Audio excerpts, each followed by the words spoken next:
Okay. Okay, so I'm just gonna go with my questions, but you can look wherever you wanna look. Right. So, can you tell us your full name, the name you were given at birth? Samuel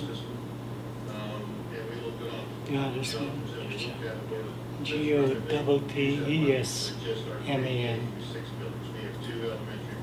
And when and where were you born? I was born 10/20/1923. At that time, it was Czechoslovakia.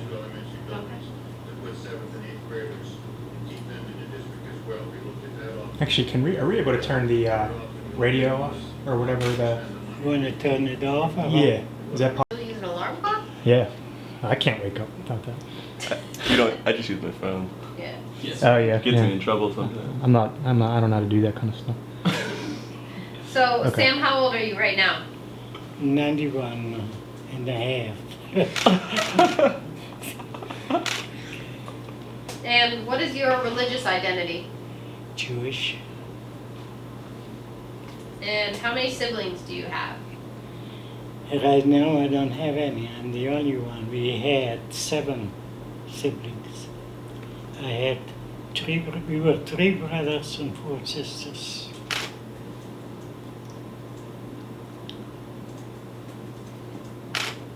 I have one picture that was taken in 1936. There was an engagement party for one of our cousins.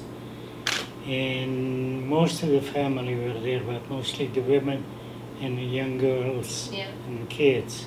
So I have a picture of it. I will show it to you. Yeah, we're gonna, at the end, we Yeah. ask you to show us any pictures. And my daughter has the names and all of them, and so I'll show you what it is. Great. Now, Sam, only whatever you want to share with us. Just, I know this is kind of impossible to do. As you said, your whole story is 85 pages. But It's at least, I say. yeah, My thing is I did not embellish the stories. I just told it as a fact, what happened, and that's it. But if I would be a good writer, I would have had double the pages, yeah, because I was not able to describe certain feelings at certain times, which I should have. But my idea was to put it down on a piece of paper, record it. Took me about 6 years to do that. yeah, Only on lunchtime, that's when I did it. And when I felt like doing it, yeah. I usually had the radio on and we had concert music, put me in the mood. Yeah. And when I felt like writing, that's what I did for a half hour or so. And this is how I would put together. Yeah. Did you model that up at one notch? Just one notch. So, if you want to tell us, Uh, a brief summary. Well, the brief summary says, like I said, we were a family of 9, mom and dad, and 7 children. And we had lived in a town where most of our families lived there. I had about 8 or 9 aunts and uncles there, and about 50-some cousins living there. Wow. Yeah. And so it was more or less a family, Yeah. small town, yeah. Yeah. And we had a hardware store that we managed. And of course I attended Czech school, Mhm. and only till high school. They did not have a high school at that time. Right. And I studied some of it in Ungvar, which is the capital of Carpathian. That's the part of Czechoslovakia. Czechoslovakia is made of 1, 2, 3, 4 parts. In Bohemia, Moravia, Slovakia, Carpathian. Okay. And we were at what you call the tail end of Czechoslovakia. And until 1938, 39, when Germany started putting their weight around, and Czechoslovakia was sacrificed by the British. If you know your history, I don't know how much you know about the history. So when Czechoslovakia fell apart, we went back to the old Austria-Hungarian. Yeah. So we became Hunkies at that time. Yeah. And until 1944, and whatever, we were all most of it at home, but the youngsters that had to go into the army went in there, but mostly the Jewish boys wound up in labor camps, not going in a uniform. They were just working behind the lines. Until 1944, when Germany marched in, took over the government in Budapest, and set up their own government, in other words, their own hanger-ons, Nazi parties there in Hungary. They call them the Nyilos, Niylos. That was the name of the party. And just like we had the SS in Germany, Right. and this was their gangsters running the country. Yeah. And till 1944, when finally the order came that, of course, Germany marched in and took it over. 44, the order was given that we are to pack up and to report to the ghetto. And we spent some time there. There's a lot of stories behind all of that. Mm-hmm. And from the ghetto, what we call it, The train. the train, but it was not what you call a regular train, it was the The cattle cars. cattle cars. See, this is what I keep forgetting words. I'll fill in your words. That's what I need. I need a secretary. Yeah, there you go. So, sitting right here on my shoulder. So that's when the order came that we had to pack up. It was, I remember, the last day of Passover was on a Saturday. Sunday night, where the order was given us that we had to leave the houses, pack only what you could take with you, and by noon time you're supposed to report in the area. And then they put us in, and they took one of the streets and made it a ghetto. Yep. And we all had to move in, so every house that had a family living wound up with 2 or 3 families putting together. So that's what happened immediately. And then the order was given, we had to pick up our bundles. We are going to the train. And but before they got to the train, they took us through school buildings. And there they were ordered, pick out anything that you have in your pockets, open up your bundles, and they simply helped themselves to whatever they wished. Okay? So if you had any cash on you, that was the end of it. Or jewelry. Yeah. Like the girls had some jewelry, like earrings or a ring, Yeah. all gone. And finally we loaded us up on the train. And through the night we arrived in the big city where they had a break and a lumberyard for us. And they marched us into there. No facilities of any kind. No cooking, no toilets, no nothing, okay? And it was still April. Yeah, it was end of March and April. It was still muddy, rainy season. And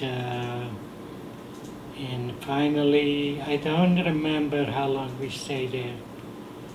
And we were lucky that the Jewish families still lived in Munkac, which was the name of the town. And from there, they sent us wagon loads of some food because they didn't care about it. They had no food from them at all. So, Yeah. and the Hungarians were in charge there. Yeah. Okay. So anyway, I don't remember the exact dates, and that was hell on earth. They insisted that everybody should tell them where the money is. They figure we all have somewhere hidden money somewhere. And a few of us got beaten up quite a bit. In one particular one, I know there was a young couple, and they had a little girl. She was about 7 or 8 years old, and the German called them in, and I mean we all lined up to what is the word, to observe Yeah. is what's going on. Okay. And they started beating on him. They wanted to know what he did with the money, where it is.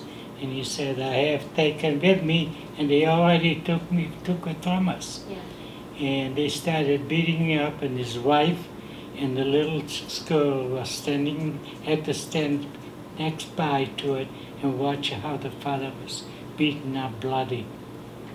So that I remember distinctly, the outside of whatever else happens. Yeah. In order to have fun with us, they picked up about a dozen or so elderly people, and they told them to get on your stomach and start crawling. So what was the idea? Of course, there was still muddy water everywhere, with mud, and they directed them especially to drag themselves around with it. In other words, to humiliate us, okay? So that's just details. Well, it's too long. You're gonna be sitting if you want that kind of details. That's why I say I have it on the papers there. So if you're interested in that. And then, of course, we wound up in Auschwitz. We didn't know where we were taken. We didn't know any existence of an Auschwitz. We didn't know what was going on. So they fooled us that the fact that we are going to the interior of Hungary and we are going to be working in the fields and all that stuff. And of course, we wound up in Auschwitz. And if probably you know by this time what happened in Auschwitz. So you got. No, the whole family was there, except for one brother that was in the labor camps. He was already somewhere in the Hungarian, what do you call, labor camp, Yeah. but they were somewhere on the Russian front already, under the German tutelage. And so the whole family arrived to Auschwitz. My sister was married, and her husband was also in the labor camps. So she was living with us because they took the businesses away, Yeah. the journey, some of it already. So, okay, and so she was living with us, with the baby. And so she came, here's another story with hers. She was taken away in 1941 yet, with the baby. And what we went through is a story by itself, and it's all there too. So it's all written down. And anyway, we succeeded in getting her back. We hired a farmer with a wagon of hay, because she was already in Poland, in the Polish side. And that's when they murdered thousands of people. They just took them into the fields, Right. dug mass graves, but she was still alive, and we succeeded in getting her back. And we had to separate the baby from the mother because we didn't want to arouse there was a lot of people who lost their husbands or whatever in the first roundup, and they wanted to know what happened, where they are, Right. not. Right. Of course, we had to keep all of it secret. The fact that we brought her back was illegal, and it cost us to bribe the gendarme, the captain of the gendarme. Right. We send him a set of porcelain dishes for a service of 8 to make sure that he doesn't bother us. And anyway, she came home. It was still 1942, and 44. She cried, "Why did you have to save me, so I would have to die all over again?" This is, I remember, the same words. That's what she said. So that's Auschwitz. Of course, they went to one side. My three sisters, myself, and my dad went to another side. And that's how we survived, the ones who survived. So from the 7, or from the 9 total, only 3 survived. So that was you. Me and a sister and my dad. That too was the reason that we both survived, my dad and myself. Yeah. Because we were successfully You stayed helped each other. together. Yeah. helped We were each other. separated twice.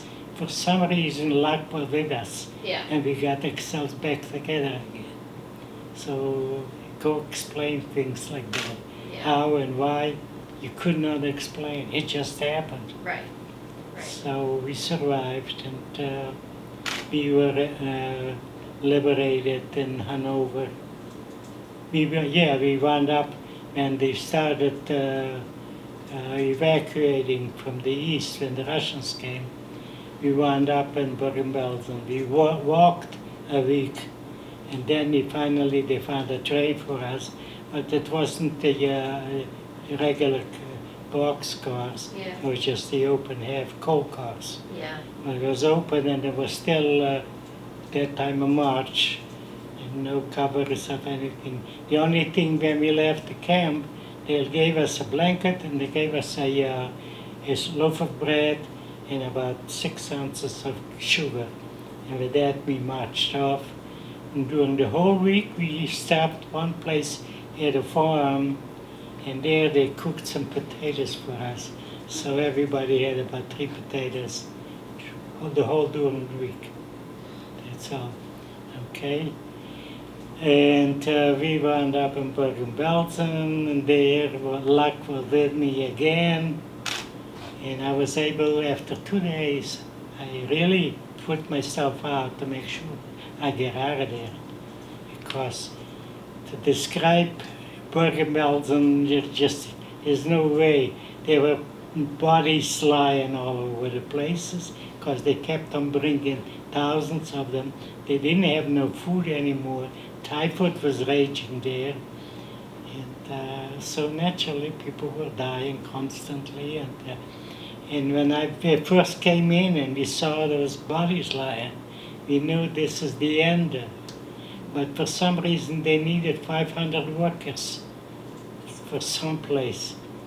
And my dad was picked to go out, and me they tossed back. And I took a chance, went back into the line, and they tossed me back again.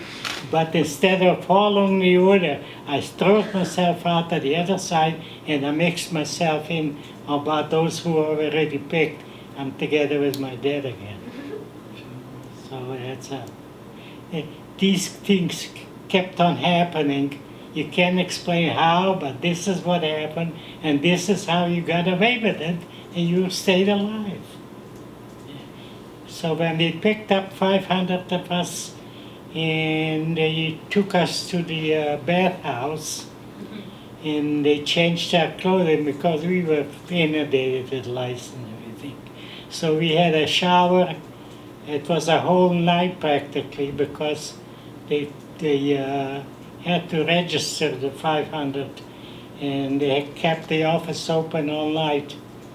And there too, I almost missed my numbers in there.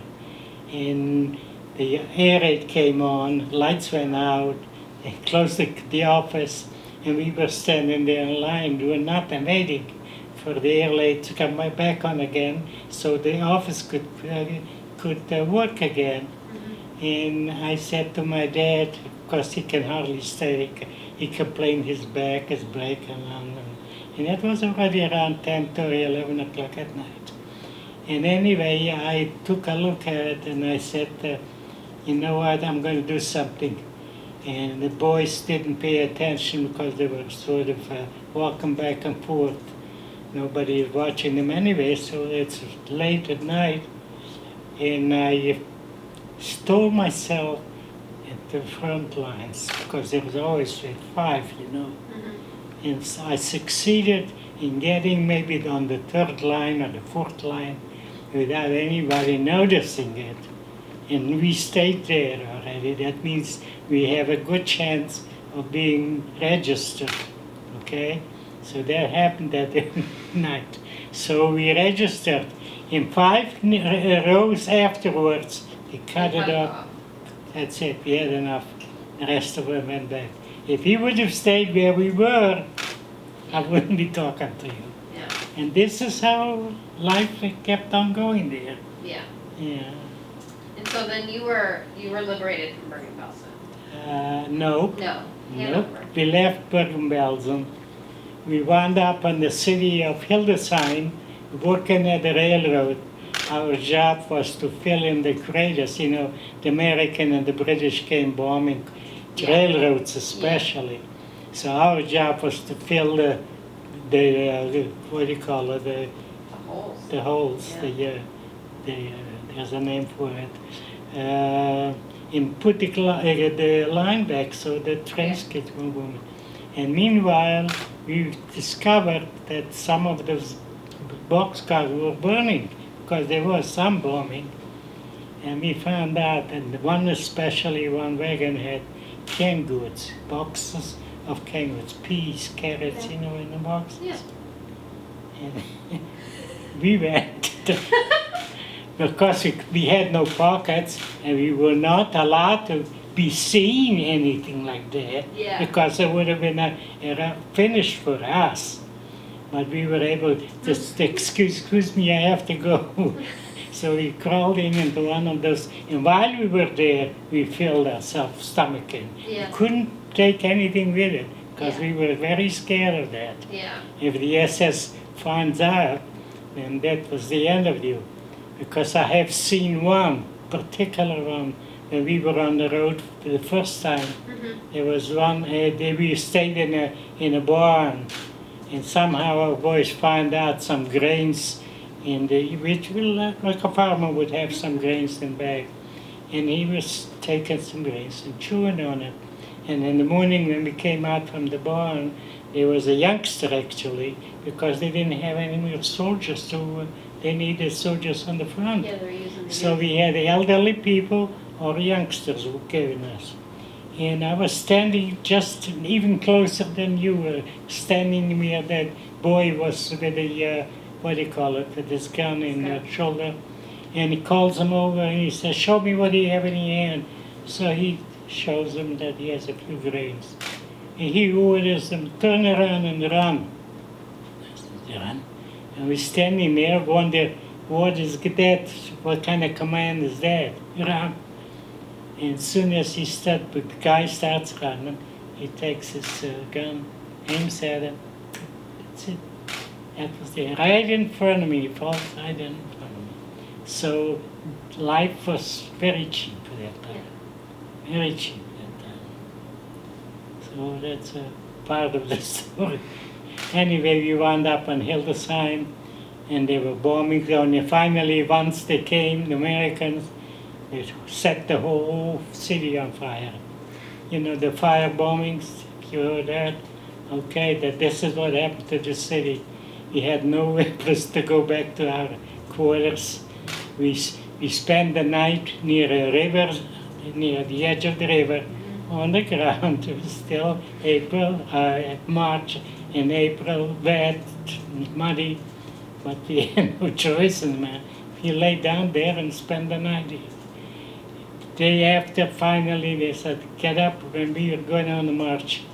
We went on the march, and luckily, again, we found them, they took us to a farmer. And there we got a hunk of bread and a stick of margarine. And I still remember eating that. It's just like if somebody put a and we felt the energy covering my whole system. Can you imagine? Just a little bit, because since we left the camp, we didn't have anything there. Yeah. They didn't have anything either because the whole city was on fire. Right. So anyway, we arrived in Hanover, and there was sort of the end of the line. We didn't go to work anymore. All we did is just pick the lives of sitting on the bunks and pick the lives of ourselves. But we were lucky that it only lasted, I think, 3 days. And there the rations came down to 2 slices of bread and some spinach, we call the dishwater water. Yeah. And that's all we had for the day. And lucky enough, on one night, they started moving us again. I forgot about it. All there was a small camp, 500. And they ordered those who cannot walk. My father was already in the hospital in very bad shape. His legs were swollen and oozing. And they ordered those who cannot walk to step out, and they will be picked up by a truck. I thought to myself, they have all that gasoline to transport us. So I figured, this is the end. My dad is there. Maybe he has maybe 2, maybe maximum 3 days left that he can survive. And if I walk out of here, if you were warned, anybody is going to step out of line will be shot right there and then. And I don't have much energy anymore either. And so I stood up and I said, whatever happens, I cannot take it anymore. And that was it. I gave up. I figured that as soon as the camp evacuates, those who stayed there was about, I say, 70 or 80 people that stood out that couldn't walk for some reasons. And sure enough, they walked out and they left us standing there, and we were waiting for an order. What the next? And there's no order. We stood there for about a half hour, and we looked around and see what's going on, and we saw the 4 corners where the SS are guarding the camp. It's empty. There's nobody there. There's nobody in the camp. The gates are locked, but there's no order, there's no SS, there's nothing. We broke into the kitchens, what do you call it, warehouse, a little The one. mess hall. There was bread, there was clothing. I picked up 2 loaves of bread and ran into the hospital and dragged up my dad. And I said, but the funny part about it, we couldn't even eat it anymore. We didn't know how to eat anymore. But the day after that, during the middle of the night, the American came upon us, and he told us to stay. They're going to feed us, and that's exactly what they did. They brought in some milk and macaroni. It's a good thing that they did, and they didn't give. They brought in first a pork, half a pork. They took it right back. I know why too. There was somebody there. There was a rabbi there with the Americans. Yeah. And he took charge right away. He says, that goes out. And so they cooked some milk. And they brought in from the town some big shots to see what we look like. There was a whole bunch of like Corkwood dead people already lying in their cell because they couldn't get rid of them anymore. And so finally the Americans, by Thursday, that was Tuesday morning, Thursday they came in with a truck and they took us on a truck to a hospital. It's TB hospital, was not far on the outskirts of Hanover, called Linden. Okay, and so the nurses took every inch of stuff that we had, burned it.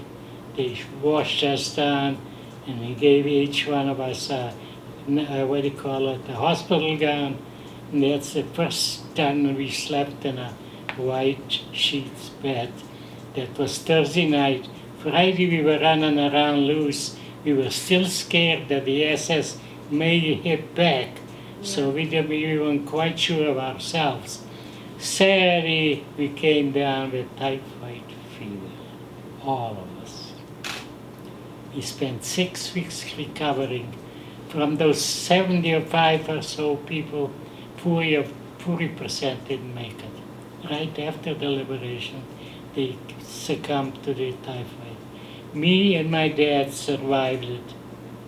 And finally they gave us a suit and a shirt, a pair of shoes, and then we went into town and we registered with the Czech embassy there, and they told us to stay where we read.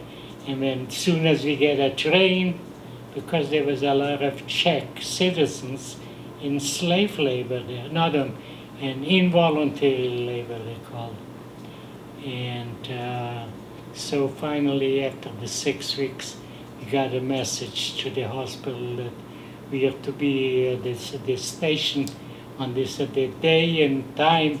And there we had the train.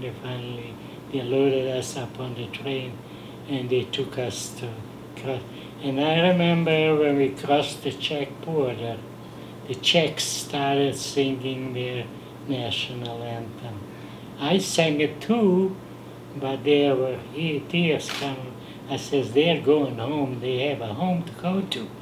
We have no place to go. Where are we going? So we went up in Prague. They opened up school buildings for us, and they had kitchens for us, and they have the army cots where we slept there. And they tried to help us as much as we can. I don't remember how many days I spent there. And people started looking, who is alive? Where is my sister? Where is my brother? Have you seen anybody? Putting up notice on the school bulletin boards. So finally we discovered that I have a sister. She's still in Bergen-Belsen. So we had a messenger going that way because people were going looking for each other. So I left a message for her to come, and we were already going back to Budapest. Mm-hmm. So I told the messenger that she should come straight to Budapest. And that's where we finally met together. And we spent some time in Budapest. I remember the organization sent me for the recovery to a Kur place, bathing a lake, where you were for recovery. Oh, okay. And they, for 2 weeks they sent me there to recover, because I was weighing that time after the sickness, I think was like 78 pounds or something, 34 kilos, because they already went to the kilos. So I spent some time in Budapest, and finally I started thinking what would be good. I went back to Czechoslovakia because I'd much rather go to Prague. There they took better care of people than the Hungarians did. Mm-hmm. And my dad and my sister had no place to go, so they decided they're going to go back home.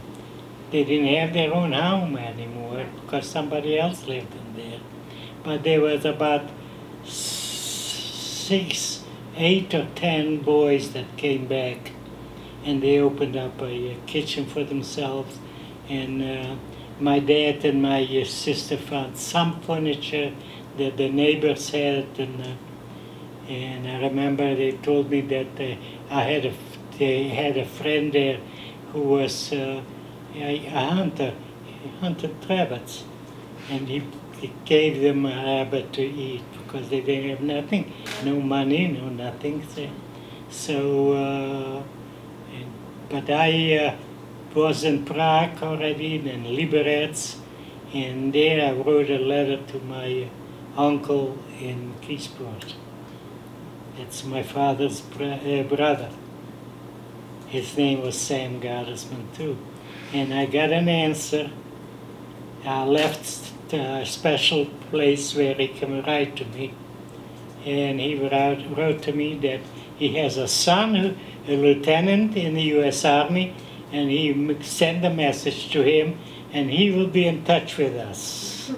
So finally, he got in touch with us too, and what he did is set us up in a little village outside Augsburg. He, the big shot, had a summer home there, and he was a wholesale tobacco dealer. Excuse me. And what he reserved for us. Very nice. He was in uniform, Yeah. and he could dictate policies for the Germans. And he went to the mayor of the town, or Bürgermeister they call him, and gave him orders, make sure they get the, what do you call it, food stamps, make sure that the winter comes and they should have firewood and all that. But he didn't last their turn. Of course, 6 months later, they shipped back everybody home. Yeah. But before he left, he took over the truck. He came up with tuna fish, salmon, and all the good stuff, that can stay. And there we collected some more cousins, an uncle, and oh gee. Hello. Yeah. I am busy right now. I'm doing an interview. I'll call you back, okay? Yeah. Okay, I'll call you back then. All right. Sam checking on me. Oh, is it? We check on each other. That's nice. So we had what to eat. But then another thing happened. You're going to be laughing at it. And for us, there was Sam Van Rip and his what do you call it, sweetheart. She was there, and an uncle was there. My dad and my sister came in finally there too. So we were a bunch of us in that bungalow. Huh. But for some reason, one of the fellows were walking around the garden, and we were looking at the building. It's one of the beautiful summer cottage things, And he sees a window in the wall, but he couldn't figure out where that window is from the inside. That was a mystery. And we all went out to look and to go around and around, and we couldn't find out where that window is. So finally, we knew which side it is. But the whole room was paneled. So we finally looked close on the paneling, and we found very fine screws. We loosened up the screws, and there was a door. We opened it up, and what do you think we found there? A bunch of cigars, cigarettes. He was hiding all that stuff. The true German, huh? Yeah. Yeah, and he was a stack of cigars and cigarettes there. And what he did, actually, he was smart, but we outsmarted him. He had a woman that came to his house in Augsburg, that's where he lived. And she was doing the cleaning for him. And he insisted that she should come to the Biburg, which was the name of the little village, and take care of the bungalow there too. His idea was to look around, to keep track on what's going on in there, because she never knew what we did. But we found a guy who was dealing in anything that you can get $1 for. And we got in touch with him, and he came every few weeks, picked up some merchandise. And of course, this is what we lived on, because we had no money, we had no income. But as long as the cigarettes and the cigars were there, we had a picnic on it. This is what we lived on. And then finally, at the end of the year, they started moving out because they had the visas. Meanwhile, we were working with from Munich, about with the American embassy Yeah. to work our papers. But slowly, they all. Goldie was first. Sam was, as a youngster, he was number one actually, taken into on the boat Yeah. to the Americans. And then the uncle went, and then another cousin went, and finally our turn came, me and my dad, and we got the visas and we arrived to the United States in April 47, and the SS Marine Perch. It was an army ship, what do you call it? And we were on, there was no beds, it was those, what do you call it, the hanging from the ceilings, Yeah, the hammocks. a hammock. Mm-hmm. And this is what we spent our nights on. Yeah. And I got sick because of the boat. I wanted to go back. That's how sick I was. I couldn't eat all day long. Yeah. We were given $10 and we got on the boat to shop if you want something Yeah. on the boat. I spent $1 to buy a grapefruit. That was my spending on the boat. I couldn't eat anything, Yeah. but grapefruit, and I didn't even know how to eat a grapefruit either. They're difficult. I still have difficulty eating grapefruits. All right. So, but anyway, this is what my food was. Yeah. And until finally, about a day before we arrived to New York, finally the boat slowed down and we were okay. And took us a day, and we had a cousin living in Borough Park, and he was waiting for us at a what do you call it? And then cousins from McKeesport came with a Yeah. car and Yeah. picked us up from New York and brought us here. That's the story. Very good. So there's just a few. I just have like 4 more quick questions. All right. So what was your first job here when you got Here? here? To the U.S. Actually, it wasn't a job. Yeah, I was working in a wholesale notion place. They sell tobacco, cigars, and sugar, candies, and stuff like that.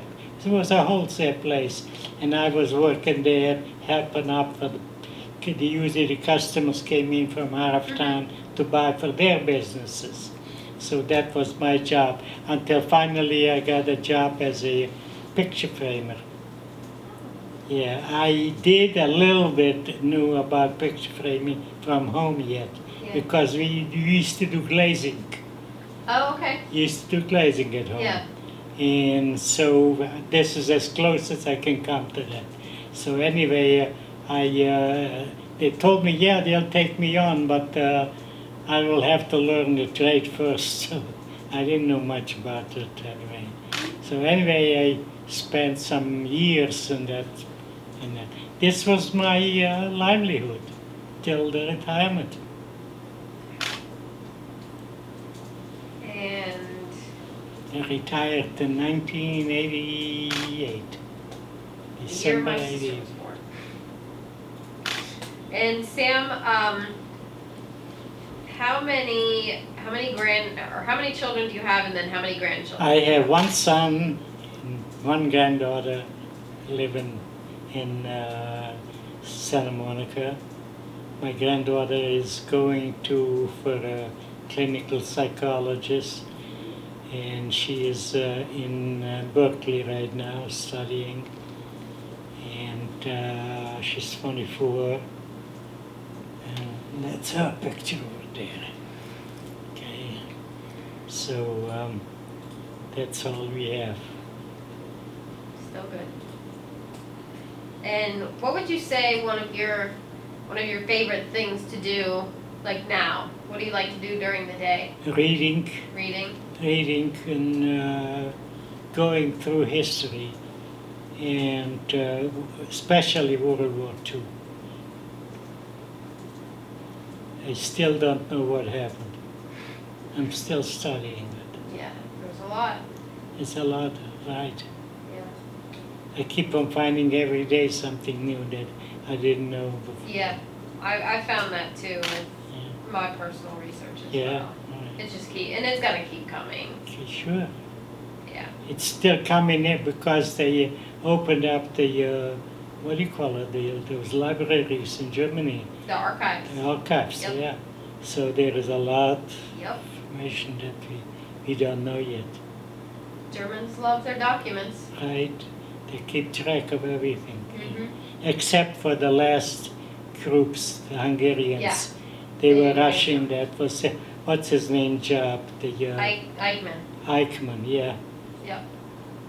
Yeah, That he was- was the that one was- who killed us mostly. Too close. Because he could have held back if Yeah. he would have. And that was who Raoul Wallenberg was. Raoul Wallenberg who helped, and Yep. that was already the last days in Budapest. Yeah. You see.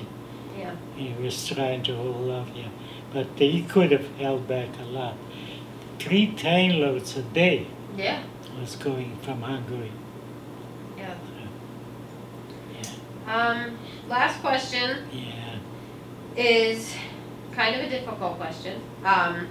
Would you say that your experiences during the war held you back as a person at all?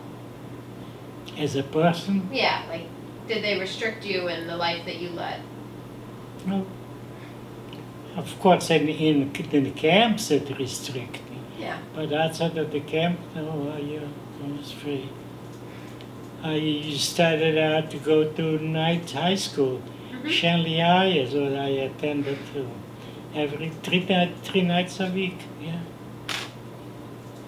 Very cool. All right, Sam, I think that's all we need from you Yeah, right. for now. We'll let you go to bed. There was a picture you wanted to show us. Oh yeah, your picture of yeah. all your siblings. Let's see. See, there, and that was taken in Hanover at the liberation, and the Americans came in. They are the ones who took the pictures. Mhm. And we found about 17 prints. He was the only soldier that had a camera on him. And he sent it off to... So this is you right here. Yeah, with the hat. right. The hat, yeah. Let's see. Oh my Can you look at me for a second? Perfect. God. Thank you. From all those pictures, you're going to have a hard time picking. I know. I always do. I struggle. Wow. It's really, really crazy. There is some more. I have 2 more somewhere. But now, I have a bunch of papers, articles collected over the years. Yeah. And then I have the thank you notes from the school children. I have a bunch of that. Yeah. But I got rid of them because all those years going to school.